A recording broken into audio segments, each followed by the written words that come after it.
times, 3 times? Okay, so welcome to our third Transformative Talks. Today we're going to talk a little bit about um, grind culture and grit. And one of the things that I really want to do is sort of look at it from a couple different perspectives. I want to look at it from our personal relationship with those two words, because to me, one basically can perpetuate the other. But I really want to talk about just our personal relationship with that. I want to talk about what that might look like with children, and each one of us is going to have a very different lens. My history is working with kids in crises. That's what I did my entire professional career outside of being a consultant. And then I want to take a look at the implications of what we bring as leaders into programs. And our lens is going to... I'm thinking about pushing beyond binary thinking and holding the both and. I think that's going to be useful for this conversation. You mean I'm not right? What? I'm not right? Come on now. That's not no. Okay. Can we reject the agreement and vote again? I think there's tampering with this voting system. No. Okay, you asked me to choose, and that's what I chose. We already agreed to that. No backseat. So, Christy, ground us. What is it? That's the binary. What was that? I said, since we're doing the binary, I'm going to suggest that we keep thinking about that Mobius strip. I don't know if you guys have seen that before when Parker Palmer does it, but it's this way you take a piece of paper and you twist it so that your inner circle, which is your inner experiences, and the outer part of the paper, which is your outer behavior, become one. So for the grounding today, I'd like to think about where is our inner and our outer out of alignment and how we can bring it to be in congruence. I don't know if that's grounding, but that's what I'm going to try to aim for, is think about inner experience and outer behavior being in congruence. Awesome. Okay, so I want to begin with your relationship, your experience, your perceptions, and either one of you can go first, around grit and or grind culture. Because whatever comes to mind for you. What's your experience? What resonates with you? What speaks to you when you think of those two things? So I think what comes up is like in ECE, early childhood education, this obsession around being on time and like schedules and like I used to have this joke with one of my co-teachers, like who's going to open, who's going to close. Like that was always the question, and figuring out, well, who's going to be here with the children. So thinking about being in systems where people don't feel like they can take off just to get a health checkup. What if like they show up 5 minutes late, like everything falls apart and people are angry and mad and like you should have been here. Thinking about when people go on breaks, like you were like 1 minute late coming back from your break, and how we police each other and how that is tied into that puritanical idea of the worth ethic, that you're working and you need to grind and do it all the time, and that work is your worth. That if you're not working really hard for like, not even for the greater good, but usually just for, your boss, then you don't really have worth. If you don't work for it, then like, why should you have food or water or anything? So that's when it comes up. When those two words come up, that's what I'm thinking about. Okay, so I know you were going to go next, Christy, but I have to jump in. Okay, go ahead. Because you said something, Adrian, and I was a director for 12 years. And so I had, at the time when I was a director, I had millennials, boomers, and Xers um, all working together, and traditionalists. I actually had, it was during the time where I still had traditionalists in the workforce. And so what happened, what you said, just, it reminded me of this situation. My boomers had this work ethic, and it was a generalized, I mean, it was my boomers, like literally them. They had this belief that if there was 5 minutes left on the clock, you need to like work to the very end. And one of the things my teachers used to do when they would clean the rooms in the evening is they would gather all the trash and toss it in the hallway. And then once they were done cleaning the room or whatever, they would pick it up and then throw it in the garbage, right? Well, my boomers would go around and pick everyone's trash up because they were on their way anyway.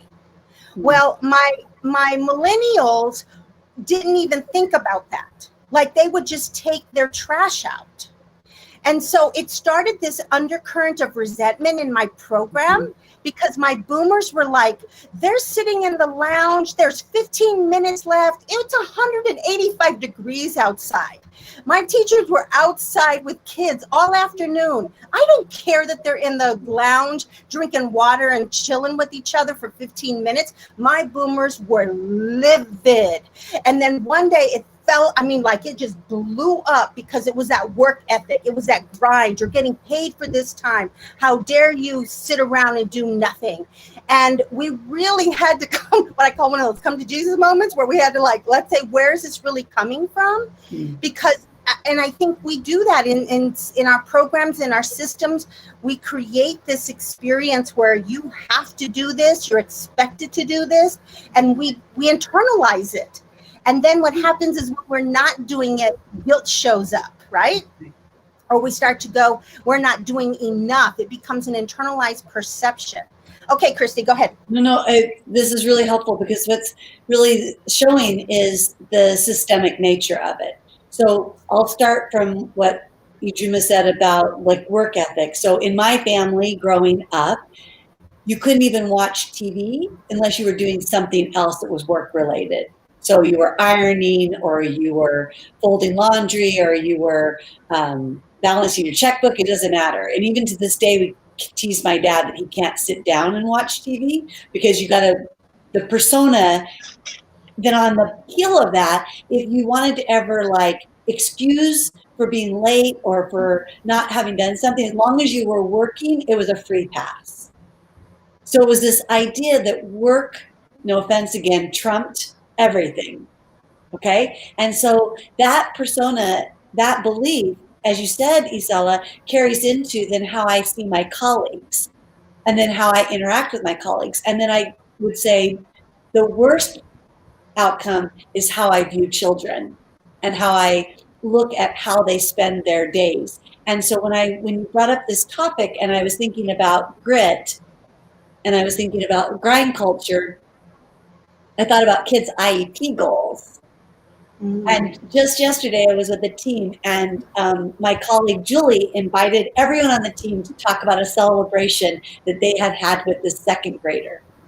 And almost every response was, she's following directions more. She's more responsive to our directions. She's more compliant. Like whatever way you want to shape it, she's able to do her work more independently. She's on task more often than she's not. And I was like, oh, but is that what we want to celebrate? Right. Yeah. Yeah, we do, because we want to celebrate compliance, right? Because in this work ethic, like it's important that you're compliant to the rules, to your boss, to authority. So yeah, like that's the goal, and that's what we want to celebrate. And I feel like and not celebrate like children being curious or children like being funny. Like the kids that are always labeled bad, like they have the best sense of humor. Like they are some funny children. Well, right? I feel like and nobody ever brings that up. It's what perpetuates what, Bettina Love was talking about in terms of like survival. That's all we're doing is like giving kids skills that they can survive in school, which is just really a mirror of society. And so the policing that you talked about, the judgment, the values, and it's all about survival. I think for me, it goes a little bit into how we perceive children. There's historically in education, and I've done the 0 to 5 sector most of my professional career. And in the last 5 years, I really worked in the K-3 realm, which is a whole different ballgame, really, it is. And my perceptions have been that in that world, well, let me back up a little bit. I want to go into, before I go there, I want to go into grit. Okay. And Angela Ducksworth's book, Grit. I have to tell you that I read it back like when it first came out. I think it was like 2018. So I'm not at all an expert, but I talk a lot about perseverance. And I talk a lot about passion in the work that I do, because I think it's super important for us to support perseverance. But the issue is that historically in education, we come from the do to a child model. So when you were talking about when people were reflecting about what growth or what they want to share about this child, it's what they did to the child. It's like, look what we accomplished by, right? I intervened and I created this outcome, and look at how wonderful I am, right? Yeah, we taught her to do this and we taught her to do that. Yeah. And look at how amazing that is. Instead of looking from the spirit of the child, right? And understanding who the child is and celebrating the whole self. Like but I think in 0 to 5, there have been a camp that have done that for a very long time. We've been fighting for that for a long time. In the K-3 realm, the focus hasn't been the spirit of the child. The focus hasn't been who the child really is. The focus has been accountability. It has been, how are we doing to children, right? Because if we don't do hard enough and well enough, they're not going to succeed. Yeah. And that when we look at, one of the things I want to share about my experience with grit and grind culture is I come from migrant workers. So my mom was a migrant worker, my entire mom's side of the family, and my family traveled between states. And on my dad's side of the family, I'm first American here in the United States. My dad was born in Sonora, Mexico.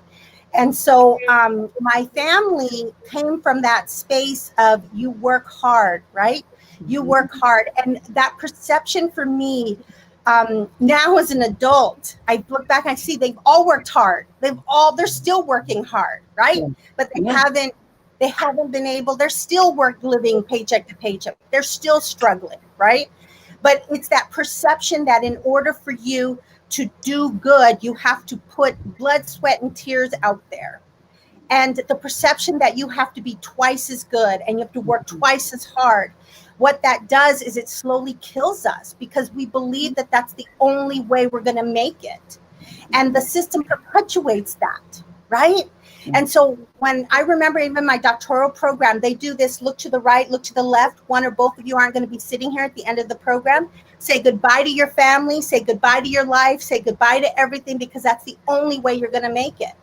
And so as a director of a program, I brought that in. That was honestly my lens. My lens was, like Ijima said, when somebody called out, I'm like, okay, how sick are you really? Does your foot need to be amputated? Because if it doesn't, I need you here today. I did that. I know I did that. Because I'm like, I'm going to have to drive the bus again. That was my freak out. And so I think that we've adopted this.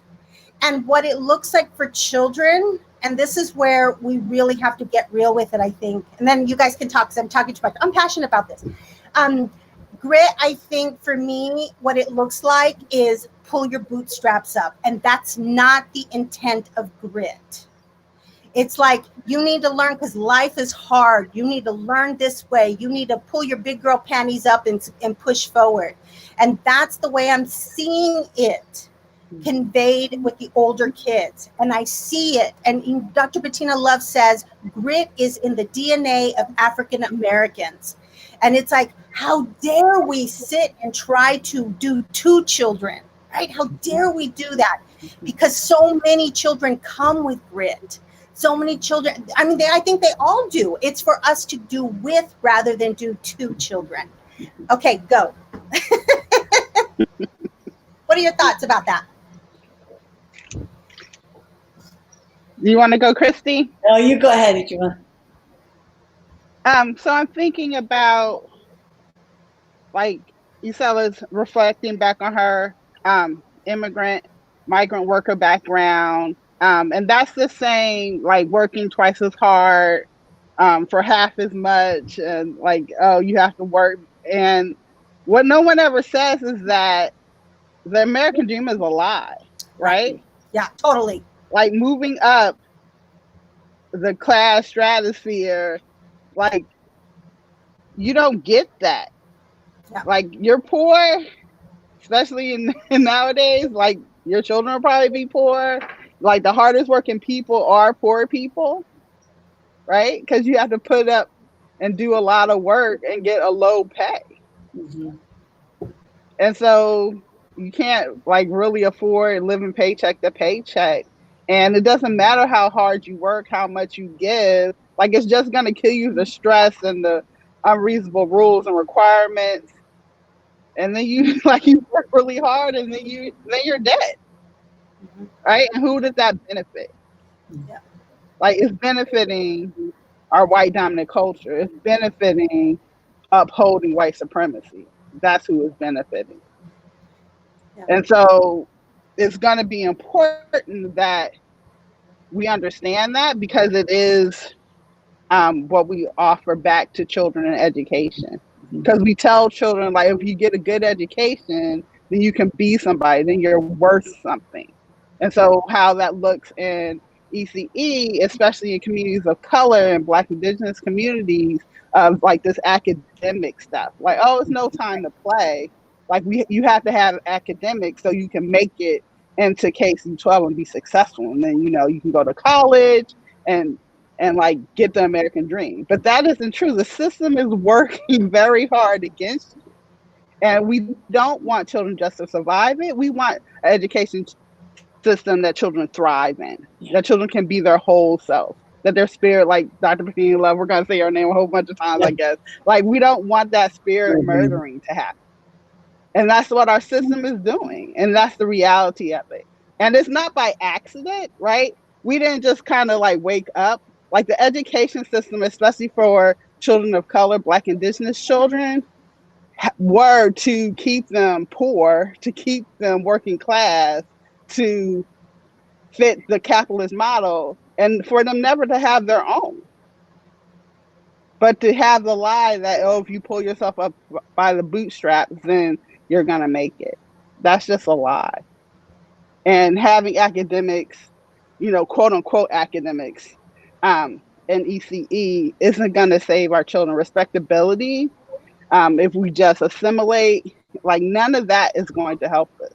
Yeah. What's going to help us, like we talk about, you brought up the NAP ministry, like what's going to help us is being able to have rest, relaxation, and fun, like to be in the joy of living, and offering that, like with children and with families, that's through play.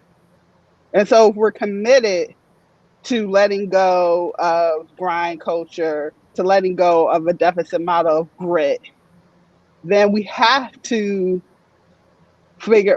go back to the places where we let children be children and have that joy of childhood, that we don't try to make them assimilate into a system that's just trying to kill them and get them out and punish them. So we have to do not like either or. It's not like academics or play.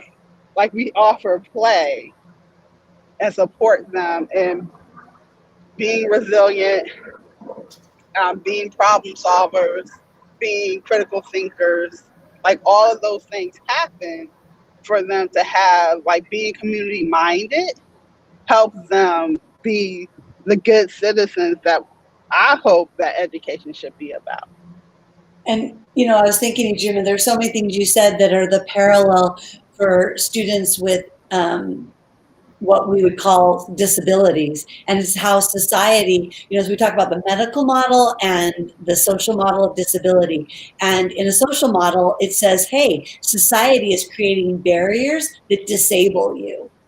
And so now we've said, here's a line in the sand, and you fall on the wrong side of the sand. And you can't maybe pull your own bootstraps up, so we're going to put you on, on this plan, an IEP, and we're going to work you harder.